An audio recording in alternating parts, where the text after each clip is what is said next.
Good morning friends, welcome to my channel civil services target. तो आइए आज हम बुध ग्रह के बारे में बात करते हैं और ये बताते हैं कि बुध ग्रह का जो तापांतर है वो सबसे अधिक होता है पूरे सौरमंडल में। तो हम बढ़ते हैं अपने टॉपिक की ओर। और ज्योग्राफी में सोलर सिस्टम हमारा चल रहा है। सोलर सिस्टम में पहला प्लेनेट जो हम बुध आज पढ़ेंगे, इसके बाद नेक्स्ट एक एक करके हम सारे जो प्लैनेट्स हैं उनको डिस्क्राइब करेंगे। तो हम बुध ग्रह के बारे में जानकारी आपको पहले बता देते हैं कि बुध ग्रह का जो तापांतर है सबसे अधिक होता है। ये क्यों होता है ये हम आपको अभी बताएंगे, लेकिन पहले ये जान लीजिए कि इसका जो तापांतर है ये है क्या। तापांतर का अर्थ क्या होता है? तापांतर, इसका क्या मतलब होता है? तो तापांतर को आप देख सकते हैं, जैसे कि हम आपको बताएं, अगर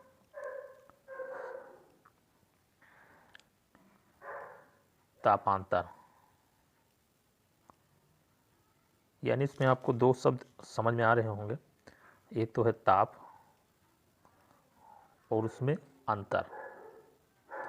अब ये ताप और जो अंतर है ये कहाँ की बात हो रही है ये भी हम आपको बताते हैं। यानी ताप में अंतर, इसी को मिला करके हम कहते हैं तापांतर। अब ये कहाँ पे है ये आपको दिखाते हैं हम। ये मान लीजिए ये आपका बुध है, मरकरी प्लैनेट है। तो इसमें यहाँ पर सूर्य है, जैसे कि आप इस फिगर में देख सकते हैं। ये सन है, ये आपको सन दिखाई पड़ रहा है, और यहाँ पर ये छोटा सा मरकरी आप देख रहे होंगे। तो यानी सबसे करीब में सन के पास में सबसे नज़दीक जो प्लैनेट है वह मरकरी है। तो इस वजह से सूर्य से जो निकलने वाली ऊर्जा है सबसे ज़्यादा वह मरकरी को ही मिल रही होगी। यहाँ पर आप ये समझ लीजिए। इसके बाद हम चलते हैं आगे। तो यहाँ पर देखिए आप लोग, हमने आपसे बताया कि ये मरकरी है, सबसे करीब का प्लैनेट है सन से, और सन यहाँ पर है मान चलिए। तो सन की जो रेजेज आ रही हैं, किरणें आ रही हैं, सूर्य की जो ऊर्जा आ रही है वह सबसे ज़्यादा जो है मरकरी पर आके पड़ती है। तो ये अगर इसको हम दो भाग में डिवाइड कर दें, क्योंकि जो सामने वाला पार्ट है वहीं पर सबसे अधिक जो एनर्जी है वो पड़ेगी, पीछे वाले पार्ट पर क्या होगा, अंधेरा होगा, जैसे हमारी अर्थ में होता है, आप लोग जानते हैं। तो यहाँ पर जो टेम्परेचर है वो सबसे अधिक होगा, वो होगा लगभग 750 डिग्री सेल्सियस। ये दिन के समय की बात है जब यहाँ पर रोशनी या सूर्य की ऊर्जा पड़ रही है। और जो इसके पीछे वाला पार्ट है, जो ये वाला पार्ट है, यहाँ पर टेम्परेचर होता है -200 डिग्री सेल्सियस लगभग। तो आप देख सकते हैं कि जो सामने वाला पार्ट है सन से उसमें 750 डिग्री सेल्सियस तापमान है, और जो पीछे वाला पार्ट है वहाँ पे -200 डिग्री सेल्सियस तापमान है। तो यहाँ पे अंतर आपको बहुत ज़्यादा दिख रहा होगा, क्योंकि कहाँ 750 डिग्री सेल्सियस, यानी जो हमारी अर्थ का जो टेम्परेचर होता है लगभग 45-47 गर्मियों के महीने में जाता है। तो ये आप समझ सकते हैं कहाँ 45 और कहाँ पे 750 डिग्री सेल्सियस। तो इतना ज़्यादा टेम्परेचर अगर होगा तो वहाँ की स्थिति होगी, आप सोच सकते हैं। और वो होता इसलिए है क्योंकि मरकरी सबसे पास में है, सूर्य के सबसे करीब में है। और दूसरा जो कारण है वो हम आपको भी बताते हैं किस वजह से इतना टेम्परेचर होता है। और दूसरी चीज़ जो नेक्स्ट इसका जो अपोजिट साइड है वहाँ पर 200 डिग्री सेल्सियस है, यानी -200 डिग्री सेल्सियस। इसका मतलब क्या है कि यहाँ पर बिल्कुल बर्फ़ होगी, इस वाले पार्ट में इतना कम टेम्परेचर होता है। तो ये टेम्परेचर इतना कम और ज़्यादा, यानी इसमें अंतर जो है वो बहुत ज़्यादा होता है। और इसी अंतर के कारण हम कहते हैं कि बुध ग्रह का जो तापांतर है वह सबसे अधिक है। तो यहाँ पर अब हम आपको बताते हैं कि यह ऐसा होता क्यों है। तो जैसे कि आप जानते हैं, आपकी जो अर्थ है, हमारी अर्थ, इसमें इसके चारों ओर इसका वायुमंडल पाया जाता है। जैसे अगर ये हमारी अर्थ मान लेते हैं तो हमारी अर्थ के चारों ओर क्या है, वायुमंडल पाया जाता है, गैसेज पाई जाती हैं।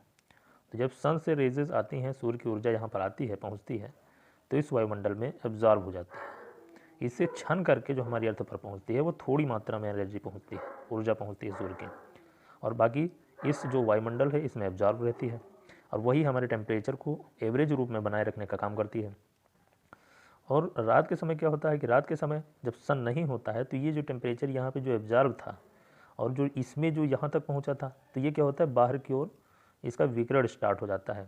विकिरण, इसमें पार्थिव विकिरण आपने पढ़ा होगा, तो इसका जो विकिरण है वह शुरू होता है। उसके बाद विकिरण तो पृथ्वी से होता है, उसके साथ साथ इसका जो वायुमंडल है वहाँ से भी विकिरण इसका होता रहता है। तो एक प्रकार से रात में भी जो तापमान है इसका एवरेज रूप में बना रहता है। यानी यहाँ से अगर बहुत ज़्यादा विकिरण हो जाए, ठंडी हो जाए पृथ्वी, तो वायुमंडल में हमारा जो है क्या रहता है, थोड़ा थोड़ा गर्म रहता है। तो इस वजह से जो वायुमंडल है अर्थ का, ये पूरा क्या करता है कि पृथ्वी के औसत तापमान को बनाए रखने का काम करता है। अब यहाँ पे समस्या क्या है, जो हमारा मरकरी है या बुध ग्रह है, बुध ग्रह अगर हम इसको मरकरी मान लेते हैं हम, तो मरकरी में क्या है कि इसका कोई वायुमंडल नहीं पाया जाता है। इसका जो ये वायुमंडल है ये नहीं पाया जाता है, यहाँ पे कुछ नहीं है। और जब कुछ नहीं होता है जो सन की, तो क्या होगा कि जो सन की आने वाली रेजेस हैं, किरणें हैं, सूर्य की ऊर्जा है, वो डायरेक्ट इस मरकरी पर पड़ती हैं और पूरी ऊर्जा, जितनी भी ऊर्जा इसकी यहाँ से आती है, पूरी इसमें अब्जॉर्ब हो जाती है। इसीलिए इसका तापमान सबसे ज़्यादा होता है दिन में। और यह रात में क्या होता है कि यही चीज़, अब वायुमंडल नहीं है तो रात में क्या होगा, ये जो तापमान यहाँ पर एब्जॉर्ब हुआ था यही बहुत तेज़ी से बाहर निकल जाएगा, इसलिए बहुत ज़्यादा जो है ठंडा हो जाता है, अधिक तेज़ी से ठंडा हो जाता है। तो आपने यहाँ पर देख लिया कि जो तापांतर है सबसे ज़्यादा बुध का, उसका मेन कारण, जो मेन रीजन है, वह मरकरी पर वायुमंडल या एटमॉस्फेयर का ना होना है।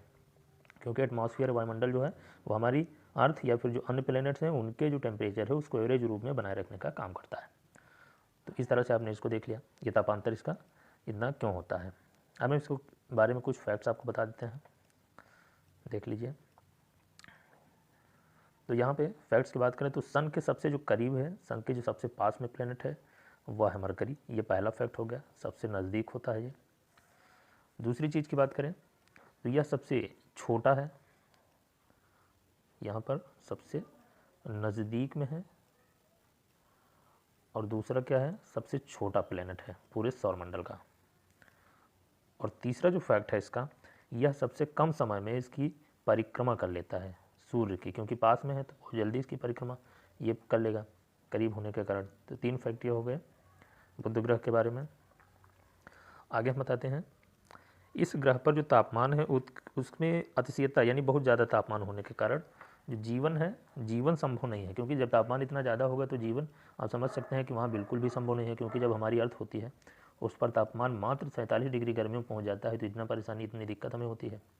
तो अगर किसी प्लैनेट या ग्रह का तापमान 700 डिग्री सेल्सियस तक पहुँच जाएगा तो सोचिए क्या वहाँ पर जीवन संभव है? कतई नहीं है। और रात में अगर -180 या फिर 200 डिग्री सेल्सियस हो जाए तो भी क्या है, उस वहाँ पर जीवन संभव नहीं है। दूसरा, ये 4 फैक्ट हो गए। यहाँ वायुमंडल का अभाव है जिसको हमने बता दिया है, इसी वजह से यहाँ पे तापांतर जो है वो सबसे अधिक होता है। दिन के समय सबसे ज़्यादा तापमान होता है और रात के समय सबसे कम होता है। इसकी सतह पर चंद्रमा नहीं पाया जाता, यानी इसकी सतह पर जो उपग्रह हैं, उपग्रह यह नहीं पाया जाते। कोई भी उपग्रह इस मरकरी का नहीं पाया जाता है। जैसे कि हमारी पृथ्वी का उपग्रह चांद है, तो उसी प्रकार से शनि के, बृहस्पति के, अरुण के, वरुण के, इन सब के उपग्रह हैं। मगर जो मरकरी है, बुध है, इसका कोई उपग्रह नहीं पाया जाता है। ये 5 या 6 जो पॉइंट्स हमने बता दिए, इनको याद रखेगा। और इसका कोर लोहे का बना हुआ है। जो खोज हुई है जिसमें नासा के द्वारा भेजा गया, यहाँ पर मैरिनर